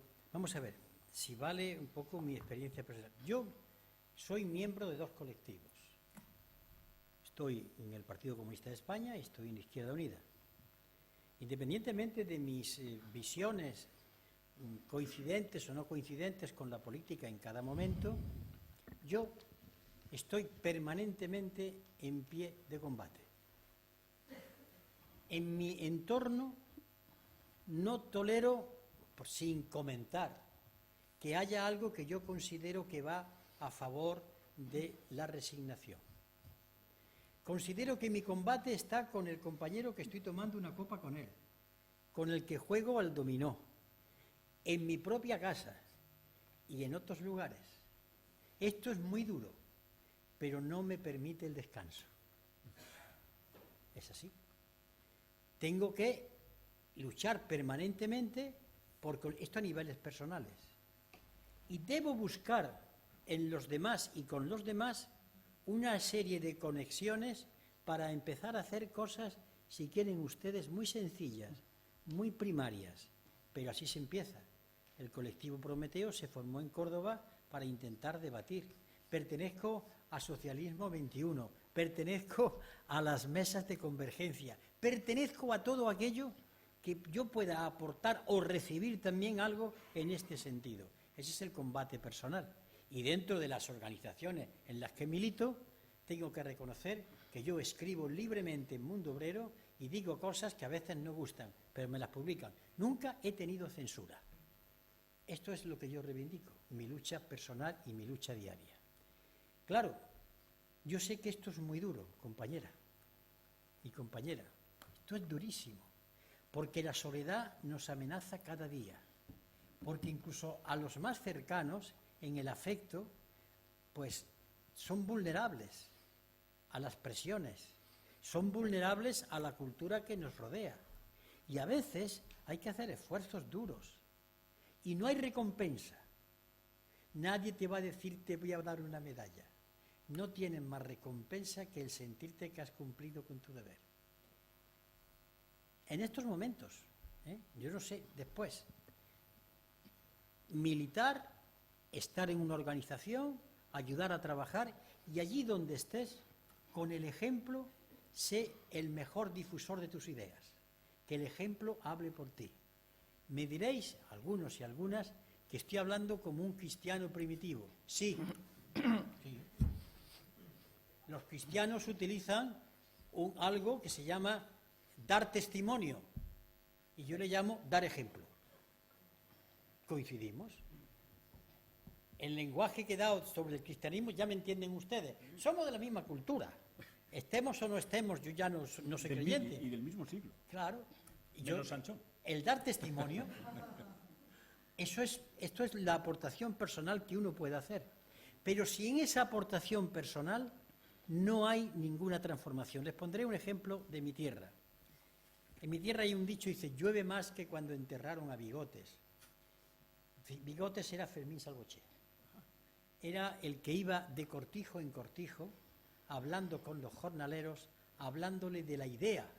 La idea era la anarquía, la idea revolucionaria. Y aquel hombre recorrió los caminos de Cádiz, de Andalucía, hablándole a aquellos hombres en los momentos de su cansancio después de estar trabajando a la luz de una vela sobre los escritos de Kropotkin, de Bakunin, de Fanelli. Bueno, pues eso es. Hoy hay que volver a esa lucha. Hay que volver a esa lucha. Hay que tener una paciencia. Yo tengo un santo laico, se llama Sócrates. Quizás porque sea enseñante, sea docente. Miren, la gente sabe lo que pasa. Lo que pasa es que no quiere saberlo. Joder, que sí lo sabe. Pero en la población está ocurriendo, como contaba hoy, la canción que canta doña Concha Piquer. Vecinas que no me quiero enterar, prefiero vivir soñando a conocer la verdad. Porque en el momento en que conozco la verdad, ya me obligo. Y nosotros, disfrazados de Sócrates, con una paciencia infinita, y a veces no está el cuerpo para eso, ¿eh? Hay que intentar decirle a la gente, mira, tú sabes, Lo que pasa es que no sabes que sabes. Yo te voy a ayudar. Entonces, uno le va sacando lo que la gente no sabe que sabe, pero que sabe. Y se lo devuelve limpito. Mira, ¿ves? Esto es lo que tú has pensado. Esa es una labor revolucionaria. Estamos en ese momento. Porque ¿cómo desmontamos el tema del mercado, el mito del mercado? Porque hablamos de mercado, otra cosa, ¿eh? El mito del mercado, ¿cómo lo desmontamos? Hay que ir persona por persona. Y también lo desmontamos, pues no siendo consumistas, que hay que hablar del ejemplo, ¿eh? Hay que hablar del ejemplo. Hay que vivir de otra manera. Vivir bien es muy posible. Había un escritor que tú conoces muy bien, Roy Harrod, el autor de esa obra que yo tuve que estudiar en Barcelona, El dinero. Y entonces hablaba de que había dos tipos de democracia. La democracia democrática, perdón, la riqueza, dos tipos de riqueza. La riqueza democrática y la riqueza oligárquica. ¿Qué era la riqueza democrática? Pues que los seres humanos todos tengan el mínimo, tengan una ropa que ponerse, coman todos los días, tengan un techo y tengan la posibilidad de cultivarse. Esa es la igualdad que yo hablo. Sobre esa igualdad fundamental podemos hablar de diferencias debidas a, pero esa es la igualdad fundamental. Y claro, eso hay que explicárselo a la gente. Y hay que luchar contra el consumo, hay que luchar contra la televisión. ¿Saben ustedes lo tremendo que es luchar contra la televisión? ¿Saben ustedes que la televisión tiene un arma que nosotros no tenemos? Se lo voy a sintetizar y con esto termino. Les voy a decir lo siguiente, yo salgo ante la pantalla y digo, españoles, españolas, yo voy a bajar los impuestos. Hagan ustedes el favor de cronometrar lo que he tardado. Un segundo. Y no pagar impuestos es una maravilla. ¿Quién los quiere pagar? Ahora bien, ahora llega el señor Ibarretxe, economista, y dice, un momento. Hombre, si no se pagan impuestos, ¿qué va a pasar con las carreteras? ¿Qué va a pasar con la enseñanza? ¿Cuál es el problema que tiene Juan José Ibarretxe? Que tarda 10 minutos en desmontar el mito que yo le he metido a ustedes en la cabeza en un segundo. Pues contra eso hay que luchar. ¿Qué quiero decir? Que en estudio la palabra la digo en sentido revolucionario y en sentido religioso incluso. La palabra, cuando Yahvé dice, hágase el mundo, habla de la palabra como el acto fundamental. Ustedes me dirán que estoy hablando como las catacumbas. Oye, ¿qué culpa tengo? Nada más.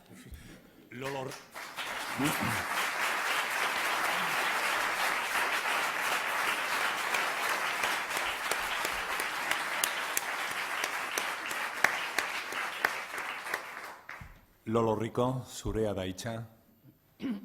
Bueno, yo quería decir que sí creo en la utopía.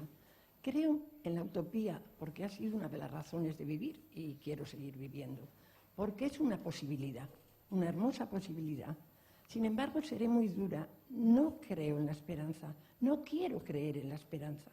Porque en general es como cuando se echa una tapadera sobre un agujero en la calle, pero es una tela lo que has echado. Pones el pie y te hundes. Y con frecuencia es una cobardía. Ahora mismo estamos en un momento en que nos gobierna los decretos ley. Estamos gobernados por decretos ley. Bueno, se nos han quitado casi todos los derechos, poco a poco. En los viernes trágicos esos espantosos, nos van quitando derecho a derecho. Además, nos han metido el miedo a no poder comer, el miedo a no tener trabajo, miedo real, porque hay 5 millones de parados, y sobre todo nos han quitado el miedo a hablar. Tú no has tenido nunca censura, decías antes. A mí, de mi último libro, o de uno de mis últimos libros, me quitaron, me robaron, me saquearon 100 páginas, y me enteré cuando ya estaba en las librerías, y se quedaron tan anchos. Bueno, tampoco creo en la crisis. O sea, creo que la crisis hubiera sido evitable y lo sabían. Sabían que iba a haber una crisis y sabían que se podía evitar. Que la crisis todavía se podría rectificar, se podría corregir, se podría curar, no sé cómo decirlo, y lo saben. Yo creo que la crisis esconde algo infinitamente más grave que los parados, con todo lo terrible que es y lo que nos duele, y con el malestar que sentimos y la angustia que estamos sintiendo cualquier persona lúcida de esta sociedad. yo creo que esconde un cambio de valores, un cambio de sociedad, un cambio que trasciende lo político y que está de lleno en lo financiero, porque al fin y al cabo está el capitalismo ahí debajo, muriéndose, pero arrastrándonos con su muerte, ¿no? Yo creo que esconde toda una ideología y que no es solo en este país donde estamos empezando a vivir una dictadura, sino en Europa, una dictadura ideológica de extrema derecha y muy peligrosa y terrible, ¿no? Yo pienso que me duele haber nacido en una dictadura y ir a morirme en una dictadura. No querría que eso pasara. Bertolt Brecht dijo que el mal, que un hombre no podía ser bueno en un mundo malo.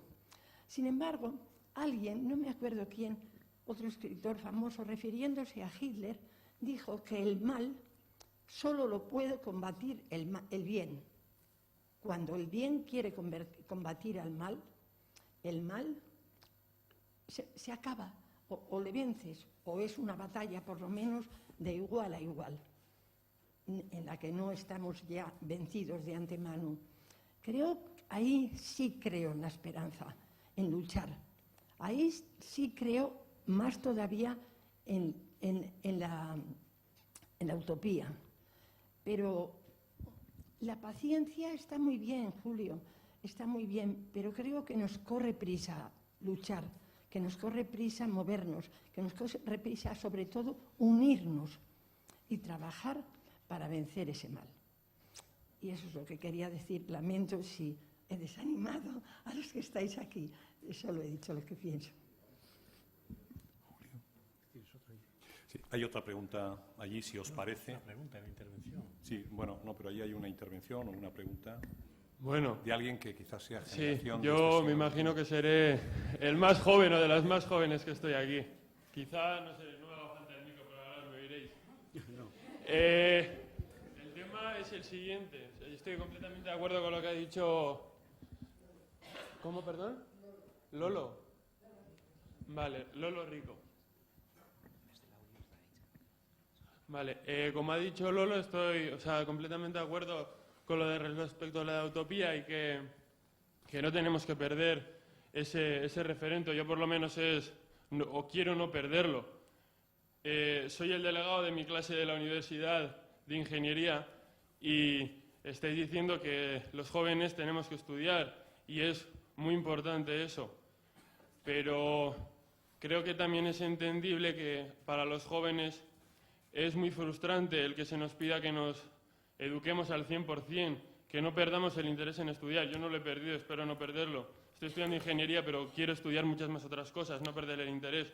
Pero ¿qué interés puedes tener cuando te sacrificas, tu familia se sacrifica porque tú puedes estudiar una carrera y el día de mañana, cuando te quieras colocar y quieras ser útil en esta sociedad para, como tú mismo has dicho, poder construir algo, eso quede en agua de borrajas, porque ves que sales a un mercado, nadie te contrata, te desesperas y es una rueda que va pasando por encima tuyo y aquí hay gente que ya está trabajando, ya ha trabajado, pero para los jóvenes, ¿qué nos va a quedar? Esa es mi pregunta y quisiera saber tu reflexión. Voy a ser muy breve. Aquí o se lucha o se sucumbe, a elegir. Así de duro. No estamos en época de indefensión o de pasar, por eso he sido duro. Yo no asumo el sistema. ¿Y queréis ya por qué? Porque no me da la gana. Este grito profundo de rebeldía es el que yo quiero que la gente tenga. Que no les dé la realísima gana. Eso no significa que salgamos ahora a la calle, no. La primera posición es no asumo, no quiero. Esto está en la Biblia, hoy me ha dado por la Biblia. Cuando Luzbel dice non serviam, no sirvo, no me inclino, es el principio de la inteligencia. Que esto es difícil, dificilísimo, pero a optar. O a morir como el braserito poco a poco, que es una muerte dulce, tranquila, pero muerte, o a combatir. Es una cuestión hasta de estética. Pues yo no puedo ofrecer otra cosa. Claro. Yo reivindico el optimismo. La política es una herramienta de transformación. Antes ha dicho Julio, no sé si estoy muy de acuerdo con él, que sabemos muy bien lo que nos pasa. Igual Ortega Gasset tenía razón cuando decía aquello de no sabemos lo que nos pasa y eso es lo que nos pasa. Yo creo que la falta de democracia participativa, el tener miedo no a preguntar, sino a escuchar lo que nos han de decir los ciudadanos, no ha habido más que ver qué ha pasado en Grecia con el rescate de las imprudentes instituciones financieras, que por un presidente elegido democráticamente querer consultar a la ciudadanía lo votaron al día siguiente. Cosa que no ocurrió en Islandia y no la miramos, sin embargo, y está haciendo con un referéndum diciendo no al rescate de los bancos, sin embargo ha tenido un comportamiento estupendo después. ¿Cuál es el problema? Yo creo que el más grave de los problemas que hoy tenemos es que los dirigentes no sabemos qué es lo que quieren la ciudadanía y la ciudadanía